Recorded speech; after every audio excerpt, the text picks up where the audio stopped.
கேரள மாநிலம் வயநாடு மாவட்டம் முண்டக்கை சூரல்மலை என்ற இடத்தில் இன்று அதிகாலை பயங்கர நிலச்சரிவு ஏற்பட்டது. இதில் 1000க்கும் மேற்பட்டோர் சிக்கி உள்ளதாக தகவல் வெளியாகியுள்ள நிலையில் தற்பொழுது மீட்பு படையினர் விரைந்து செயல்பட்டு வருகின்றனர். நிலச்சரிவில் சிக்கி உயிரிழந்தவர்கள் எண்ணிக்கை 12ஆக உயர்ந்திருக்கக்கூடிய நிலையில் 500க்கும் மேற்பட்ட வீடுகள் பாதிப்படைந்திருக்கிறது. மீட்பு பணிகளில் ஹெலிகாப்டர்கள் ஈடுபட்டுள்ளதாக முதலமைச்சர் பினராயி விஜயன் தெரிவித்திருக்கிறார்.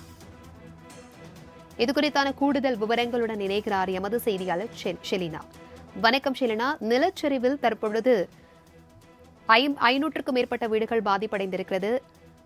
மீட்பு துறையினர் எவ்வாறு விரைந்து தற்பொழுது மீட்பு பணியில் ஈடுபட்டு வருகிறார்கள்? விவரங்களை பகிர்ந்துக்கோங்க. கேரள மாநிலம் வயநாடு முண்டக்கை சூரியமலை என்ற பகுதியில் நிலச்சரிவு என்பது ஏற்பட்டிருந்தது. நேற்று நள்ளிரவு ஒரு நிலச்சரிவும் அதே போல இன்று அதிகாலை ஒரு நிலச்சரிவும் 2 நிலச்சரிவு என்பது ஏற்பட்டிருப்பதாக தற்பொழுது தகவல் வெளியாகி இருக்கிறது. இந்த நிலையில் இந்த அதிகாலை ஏற்பட்ட நிலச்சரிவில் 1000க்கும் மேற்பட்டவர்கள் சிக்கியிருப்பதாகவும், குறிப்பாக 450க்கும் மேற்பட்ட குடும்பங்கள் அந்த நிலச்சரிவு ஏற்பட்ட இடங்களில் வசித்து வந்ததாகவும், இதில் பாதிக்கப்பட்டிருப்பதாகவும் தற்பொழுது தெரிவித்திருக்கிறார்கள். காலை 7 மணி அளவில் 7 பேர் உடல்கள் என்பது மீட்கப்பட்டிருந்த நிலையில் தற்பொழுது உயிரிழப்புகளின் எண்ணிக்கை என்பது அதிகரித்து வருவதாக தெரிவித்திருக்கிறார்கள். 14 பேர் தற்பொழுது உடல்கள் என்பது மீட்கப்பட்டிருப்பதாக தேசிய பேரிடர் மீட்பு படையினரும் அங்கு விரைந்து சென்று பணிகளை மேற்கொண்டு வரக்கூடிய நிலையில் அவர்களும் தகவல் தெரிவித்திருக்கிறார்கள். மீட்பு பணிகள் என்பது தொடர்ச்சியாக மேற்கொள்ளப்பட்டு வருகிறது.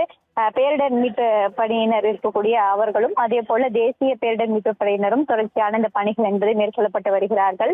அதே போல எத்தனை பேர் அதில் சிக்கியிருக்கிறார்கள், பத்திரமாக அவர்களை மீட்கும் பணியிலும் தொடர்ச்சியாக ஈடுபட்டு வரக்கூடிய நிலையில் உயிரிழப்புகளின் எண்ணிக்கை மேலும் அதிகரிக்கக்கூடும் என்றும் தெரிவித்திருக்கிறார்கள். ஹெலிகாப்டர் மூலமாக அங்கு பாதிக்கப்பட்டவர்களுக்கும் உதவிகளும் அதே போல மீட்பு பணிகளும் மேற்கொள்ளப்பட்டு வருவதாக தெரிவித்திருக்கிறார்கள். இந்த நிலையில் மேலும் அந்த பகுதியில் தற்போது வரையிலுமே மழை பாதிப்பு என்பது அதிக அளவில் இருந்து வருகிறது.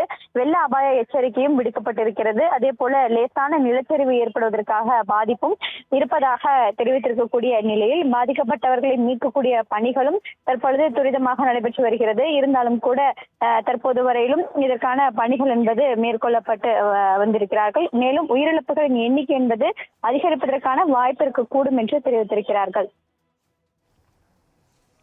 தகவல்களுக்கு நன்றி ஷெலினா.